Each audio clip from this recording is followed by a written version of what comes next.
बिहार के मिथिलांचल का दिल कहा जाने वाला दरभंगा अपने समृद्ध अतीत और प्रसिद्ध दरभंगा राज के लिए जाना जाता है। दरभंगा भारत के सबसे पुराने शहरों में से एक है।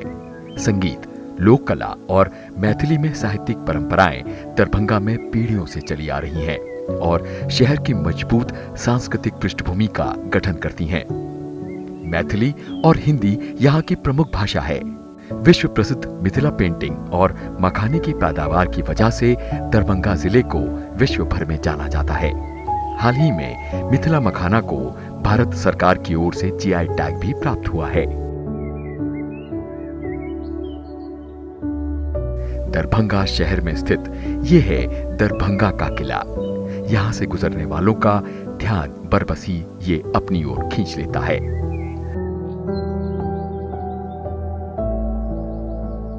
दरभंगा के महाराज का ये किला उत्तर बिहार की दुर्लभ और आकर्षक धरोहरों में से एक है।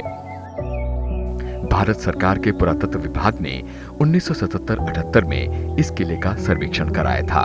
इसकी ऐतिहासिक महत्वता को स्वीकार करते हुए इस किले की तुलना दिल्ली के लाल किले से की गई थी। पर दुखद बात यह है कि दरभंगा की ये बेमिसाल धरोहर अब रखरखाव के अभाव में एक खंडहर में तब्दील हो रही है।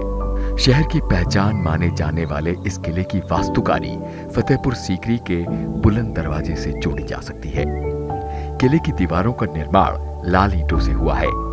इसकी दीवार 1 किलोमीटर लंबी और करीब 500 मीटर चौड़ी है।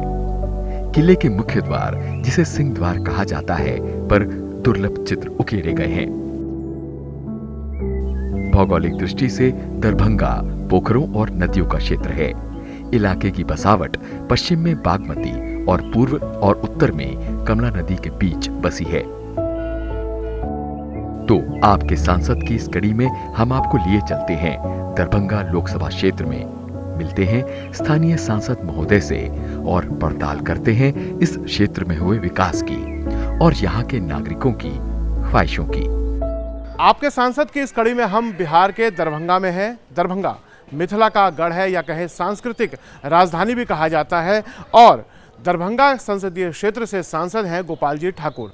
आप पहले पंचायत स्तर पर थे, फिर विधायक बने और अब 2019 में दरभंगा से जीतकर आप बने हैं लोकसभा सांसद। तो आज की कड़ी में हम बात करेंगे गोपाल जी ठाकुर से दरभंगा संसदीय क्षेत्र को लेकर क्या है उनके प्रयास, किस तरह के कामकाज उन्होंने अब तक किए हैं और आने वाले समय में और क्या कुछ वो दरभंगा के लिए करने जा रहे हैं।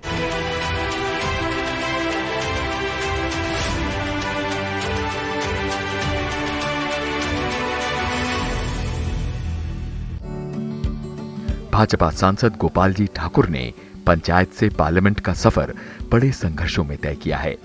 आप साल 2010 से 2015 के बीच बिहार विधानसभा के सदस्य भी रहे हैं। मूलतः किसान परिवार से आने वाले गोपाल जी ठाकुर का रुझान शुरू से जनसेवा की तरफ रहा। किस तरह आपका राजनीति में आना हुआ? हमारे स्वर्गीय श्रद्धेय पिताजी श्री गणेश प्रसाद ठाकुर, जो किसान भाई के नाम से जाने जाते थे इलाके में, और वो जनसंघ काल से जनसंघी थे और वो अपना काम जनसंघ का करते थे। तो उसमें हम लोग बचपन से देखते आते थे। तो 1984 में भारतीय जनता पार्टी का हम वहाँ पर सदस्यता लिए। उससे पहले विद्यार्थी परिषद में हमको काम करने का अवसर प्राप्त हुआ और राष्ट्रीय स्वयंसेवक संघ के प्रशिक्षित स्वयंसेवक के रूप में भी हमने काम किया। और निश्चित भारतीय जनता पार्टी के 90 में हम पंचायत अध्यक्ष चुने गए, बनाए गए और पंचायत अध्यक्ष से लेकर के फिर अपने जो मंडल विरोल प्रखंड है, उस विरोल मंडल के युवा मोर्चा के मंडल अध्यक्ष के रूप में 92-94 में काम करने का अवसर प्राप्त हुआ। पर्री पंचायत जो मेरा पंचायत है, उस पंचायत में पैक्स अध्यक्ष के रूप में मैंने लंबा कोऑपरेटिव का काम किया, बैंक का प्रतिनिधि रहा और इफ़को फर्टिलाइज़र का सदस्य के रूप में मैंने काम किया। 10 से 15 बेनीपुर विधानसभा क्षेत्र से मैंने विधायक के रूप में 5 साल काम करने का मुझे अवसर प्राप्त हुआ और फिर 19 में माननीय हमारे राष्ट्रीय अध्यक्ष श्री अमित शाह जी यहाँ से मुझे टिकट देकर के चुनाव लड़ाने का काम किया और माननीय नरेंद्र मोदी जी के लहर में हम लोग सांसद बन के चुन करके यहाँ से लोकसभा तक पहुँचने का अवसर प्राप्त हुआ। दरभंगा संसदीय क्षेत्र में 6 विधानसभा की सीटें आती हैं। गौरा बौराम, बेनीपुर, अलीनगर, दरभंगा ग्रामीण, दरभंगा और बहादुरपुर। दरभंगा लोकसभा सीट में तकरीबन 18 लाख मतदाता हैं। एक दौर में दरभंगा लोकसभा सीट कांग्रेस और समाजवादी विचार वाले दलों का गढ़ रही है, लेकिन बीते कुछ दशकों में भारतीय जनता पार्टी इस पर काबिज है। साल 2019 के लोकसभा चुनाव में गोपाल जी ठाकुर 60% से ज्यादा मत पाकर राष्ट्रीय जनता दल के अब्दुल बारी सिद्दीकी को 2.5 लाख से ज्यादा वोटों से हराकर पहली बार लोकसभा के सांसद चुने गए। हम गोपाल जी ठाकुर जे लोकसभा के सदस्य निर्वाचित भेलहुँ हन, ईश्वरक शपथ लै छी जे हम विधि द्वारा स्थापित भारतक संविधानक प्रति एकांत श्रद्धा और निष्ठा राखब। दरभंगा मिथिला संस्कृति का अंग और केंद्र बिंदु रहा है। रामायण में इसे राजा जनक का राज्य बताया गया है। मिथिला पेंटिंग, ध्रुपद गायन की गया शैली और संस्कृत के विद्वानों ने इस इलाके को खास पहचान दी है। सामा चकेवा और झिझिया दरभंगा का प्रसिद्ध लोक नृत्य है। मिथिला क्षेत्र का ये जिला अपनी प्राचीन संस्कृति, संस्कृत, मैथिली और बौद्धिक परंपरा के लिए जाना जाता रहा है। मिथिला संस्कृति का केंद्र रहा ये जिला आम, मखाना, मछली और मिथिला पेंटिंग के लिए भी प्रसिद्ध है। दरभंगा जिले में अधिकांश लोग मैथिली बोलते हैं। दरभंगा संसदीय सीट मिथिला का सांस्कृतिक केंद्र है और मिथिला और दरभंगा को अलग नहीं किया जा सकता। बात चाहे मिथिला पेंटिंग की हो, मैथिली भाषा की हो या फिर अन्य सांस्कृतिक महत्वों की हो, ये दरभंगा उसकी हृदय स्थली रही है। अब जितना प्रचार प्रसार इसकी सांस्कृतिक पहचान को मिलना चाहिए था और यहाँ पर्यटन के लिहाज से जितनी तरक्की होनी चाहिए थी उतनी शायद नहीं हुई है। प्रयास हुए हैं, चाहे वो उड़ान योजना के तहत एयरपोर्ट का लाना हो या फिर मखाने को एक अंतर्राष्ट्रीय पहचान मिलने की बात रही हो या मैथिली को संवैधानिक पहचान देने की बात हुई हो। काम हुआ है, लेकिन जितना काम होना चाहिए और जितना हो सकता था शायद उतना हो नहीं पाया है। सर, आपने मिथिला, मैथिली को प्रमोट करने के लिए और रोजगार से जोड़ने के लिए क्या कुछ प्रयास किए हैं? देश के यशस्वी प्रधानमंत्री परम आदरणीय श्री नरेंद्र भाई मोदी मिथिला और मैथिली को बढ़ावा देने के लिए कृत संकल्पित हैं और उसका उदाहरण है जो मिथिला पेंटिंग को लेकर के जापान में जा कर के और उसको प्रचार प्रसार का भाषा में कहिए तो करने का काम माननीय देश के यशस्वी प्रधानमंत्री नरेंद्र भाई मोदी ने किया है जी। और जहाँ तक मैथिली की विषय है तो मैथिली श्रद्धेय अटल बिहारी वाजपेयी जब 8वीं अनुसूची में शामिल किया तो नरेंद्र भाई मोदी CBSE कोर्स में मैथिली देने का काम किया जी। और नई शिक्षा नीति जो लाई गई है उसमें लोकल भाषा जो प्रधानमंत्री जी का मंशा है जो इसको प्रोजेक्ट किया जाए। तो मैथिली आज CBSE कोर्स में शामिल भारत की सरकार, भाजपा की सरकार, NDA की सरकार में हुआ और निश्चित रूप से जब 8वीं अनुसूची में मैथिली को दिया गया तो यहाँ मिथिला का बच्चा आज IAS, IPS, BPSC, UPSC करके और अनेक कंपटीशन फेस करके और देश और दुनिया में सेवा करने के लिए कर रही है। और निश्चित रूप से मैथिली हम तो हमारे जो लोकसभा के अध्यक्ष माननीय ओम बिरला साहब तो हम कहते हैं जो हम मैथिली में बाजा चाहे छी अध्यक्ष महोदय और वो हमरा प्रोत्साहित करे छथि और हम मैथिली में आब लोकसभा में बाजे के काज भी करे छी। दरभंगा के अधिकांश लोगों की आय का साधन खेती है। मिथिला में एक कहावत मशहूर है, पग पग पोखरी माछ मखान। केंद्र सरकार ने मिथिला के मखाना को हाल ही में जियोग्राफिकल इंडिकेशन टैग दे दिया है। इससे मखाना उत्पादकों को अब उनके उत्पाद का और भी बेहतर दाम मिल पाएगा। मिथिला के मखाने अपने स्वाद और पोषक तत्वों के लिए प्रख्यात हैं। भारत के 90% मखानों का उत्पादन यहीं होता है। इससे पहले बिहार की मधुबनी पेंटिंग, कतरनी चावल, मगही पान, सिलाव का खाजा, मुजफ्फरपुर की शाही लीची और भागलपुर के जर्दालू आम को जीआई टैग दिया जा चुका है।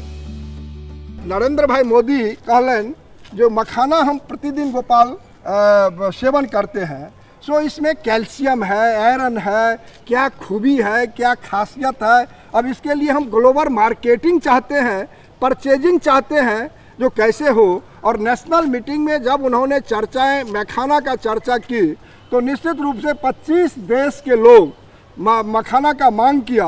और निश्चित मिथिला का मखाना मिथिला में 90% मखाना का उपज मिथिला में होता है। और 9.5 लाख हेक्टेयर पानी वाला यहाँ का जो क्षेत्र है उसमें मखाना का खेती हम करते हैं 90% और 10% अन्य राज्यों में इसकी खेती होती है। अब यहाँ पर आदरणीय प्रधानमंत्री देश के यशस्वी आदरणीय नरेंद्र भाई मोदी कार्गो कॉम्प्लेक्स हमको दरभंगा एयरपोर्ट पर बनने जा रही है और अंतर्राष्ट्रीय हवाई अड्डा बनेगा दरभंगा।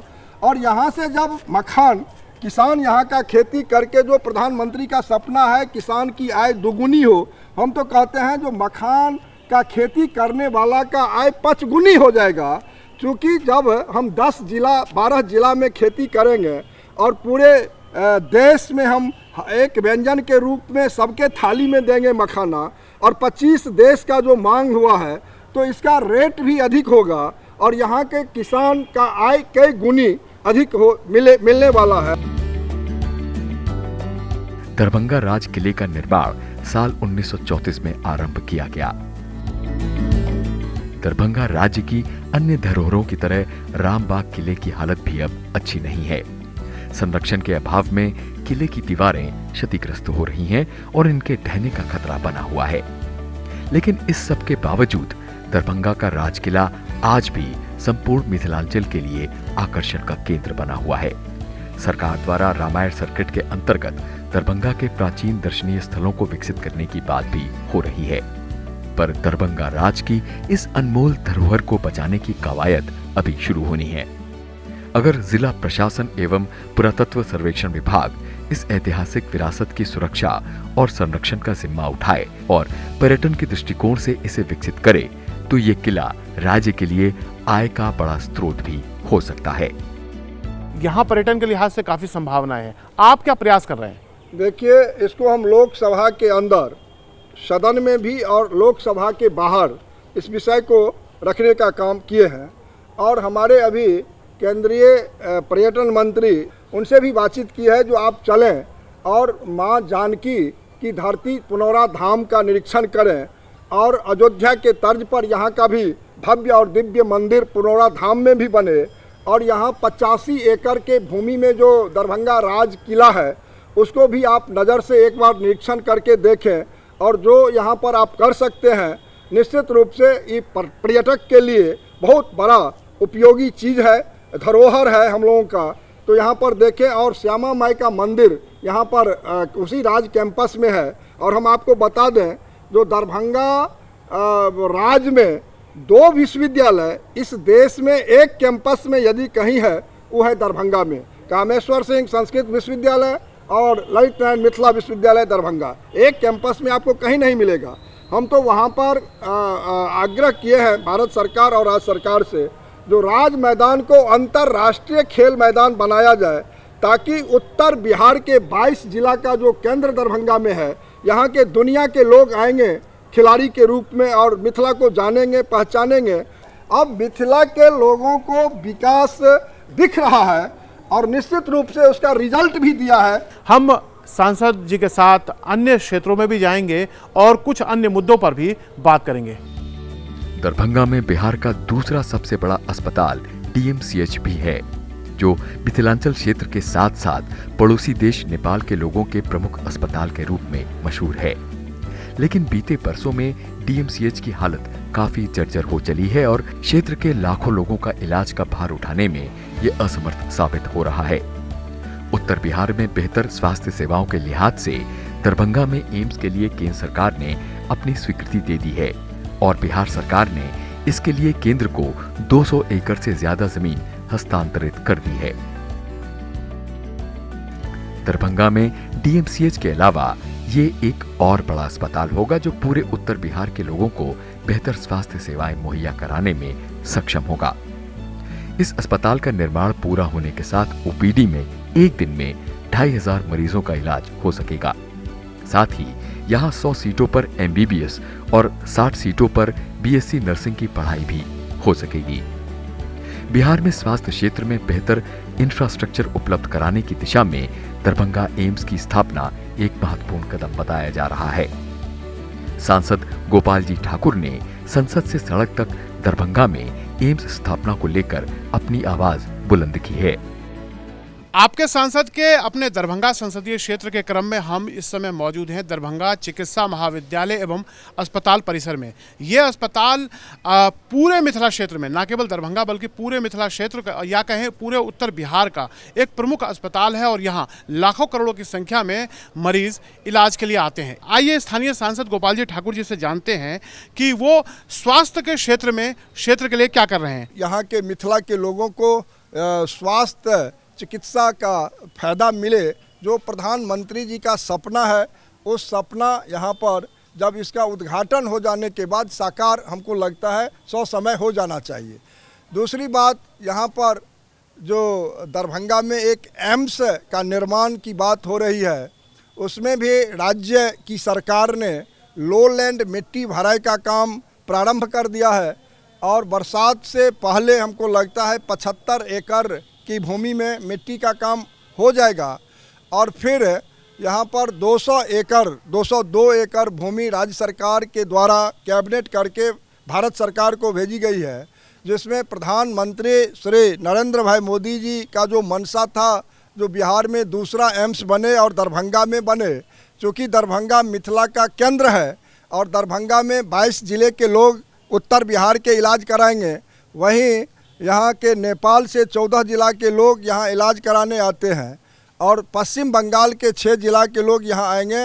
लगभग 10 करोड़ से ऊपर की आबादी वाली क्षेत्र में एम्स उन्होंने दिया और एम्स का शिलान्यास देश के यशस्वी प्रधानमंत्री श्री नरेंद्र मोदी जी के कर कमलों के द्वारा हो, उसमें भी हम लगे हुए हैं।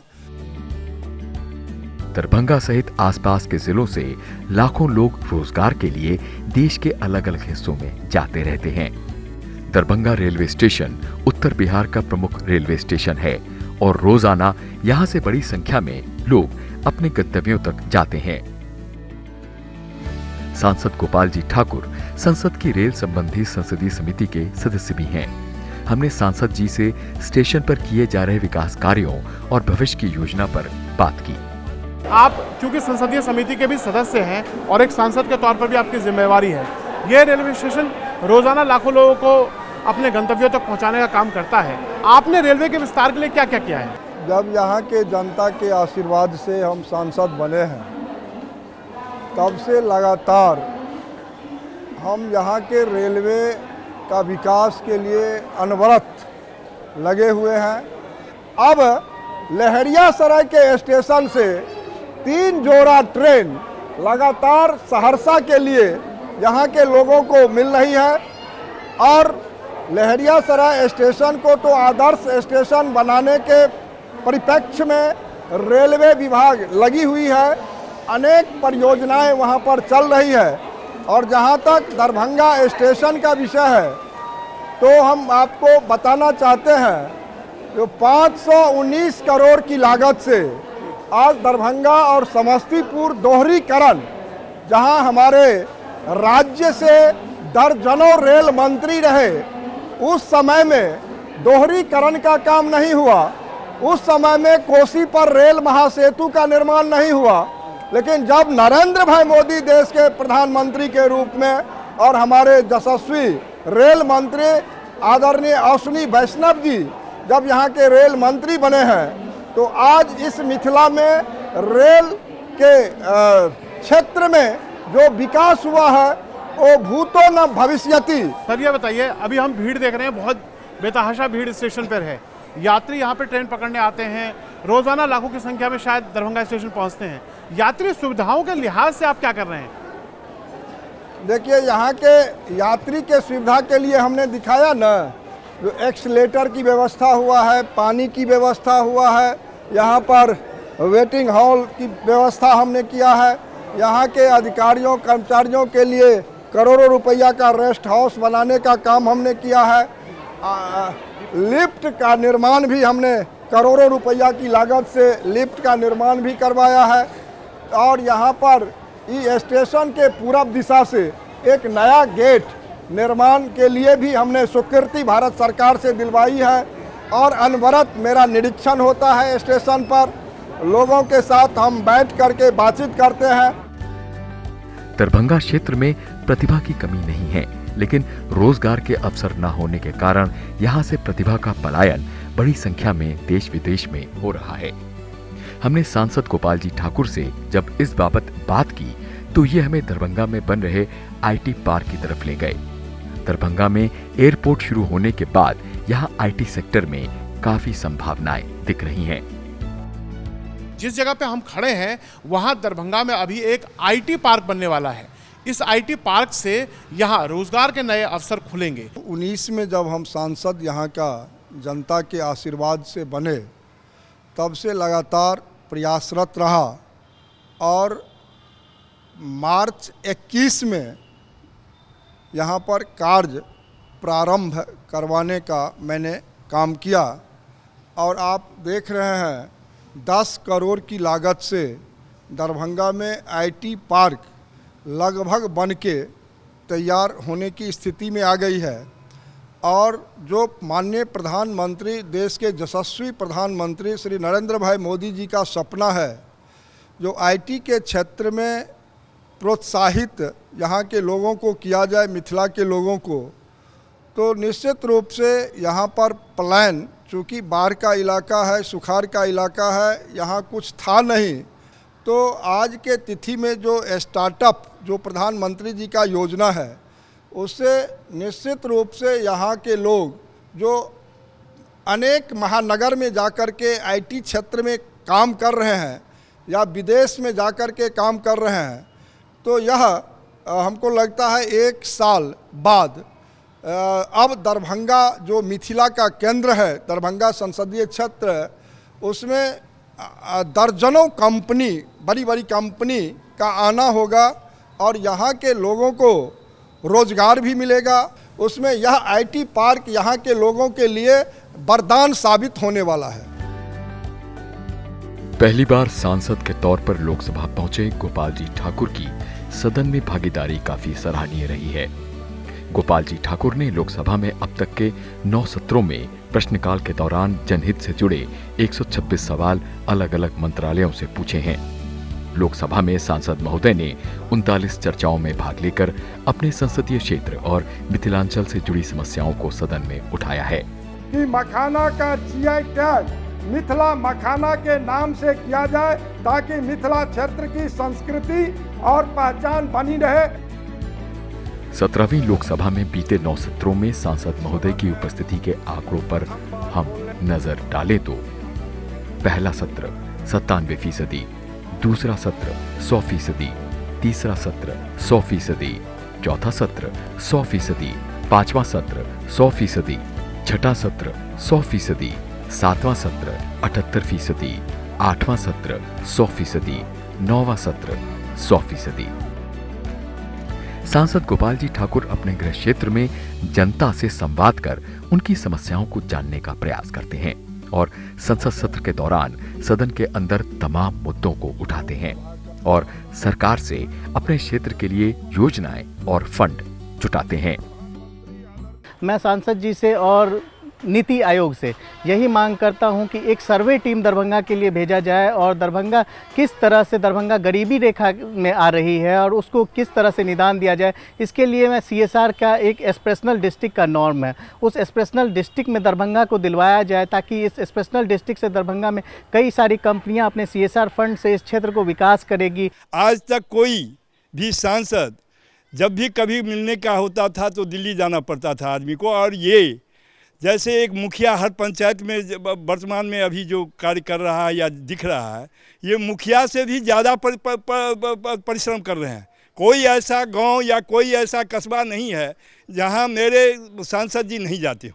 हम सब बहुत खुश हैं इस धरती पे दरभंगा जिला में हमारा एम्स जो आया है, इससे महिला बहुत ही खुश है, उत्साहित है कि आज हम लोग को दिल्ली जाना पड़ता था। स्त्री का कोई भी बीमारी लेके हम लोग जाते थे दिल्ली, वहाँ बहुत ज़्यादा प्रॉब्लम होती थी।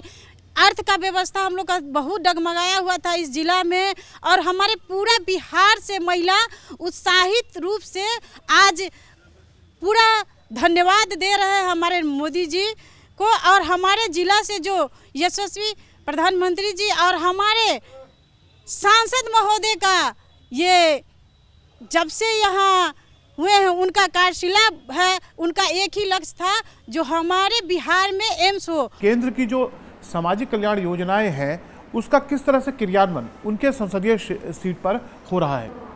यदि यहाँ का सर्वे होगा तो हमको लगता है हम 1 नंबर पर होंगे। और अभी भी 52,000 परिवारों को हमने प्रधानमंत्री आवास देने जा रहे हैं, जिसका सीडी माननीय गिरिराज सिंह जो हमारे भारत सरकार के मंत्री हैं, वो सीडी हम लोगों को पहले मुहैया करा दिए, जो ताकि कोई ठकाए नहीं, सबको घर मिले 100 समय। और हम अपने कार्यकर्ताओं के बीच में इस विषय को रख करके आवास योजना सबको दे रहे हैं। बिजली लग रही है, लग गई। यहाँ पर शौचालय का निर्माण हुआ है। यहाँ पर हम लोगों के पास में जनधन अकाउंट खुलवाने का काम किए हैं। धन्यवाद गोपाल जी ठाकुर जी, आपने आपके सांसद और संसद टीवी को समय दिया और अपने क्षेत्र में आपने जो विकास कार्य किए हैं और जो करने वाले हैं उसको हमें बताया। बहुत बहुत आपको हम धन्यवाद हृदय से देना चाहते हैं। तो आपने नई दिल्ली से लोकसभा से आप संसद चैनल के माध्यम से आकर के और मिथिला के केंद्र में हो रहे नरेंद्र मोदी जी के विकासात्मक कार्य, भारत सरकार की कार्यों से आपने अवगत हुआ है और हमको इस मौका दिया है। आपके पूरे टीम को बहुत बहुत हृदय से धन्यवाद देना चाहेंगे। ऐतिहासिक और सांस्कृतिक मिथिला विरासत को समेटे दरभंगा में विकास की तमाम संभावनाएं हैं और सांसद गोपाल जी ठाकुर अपने क्षेत्र के विकास के लिए सतत प्रयासरत हैं।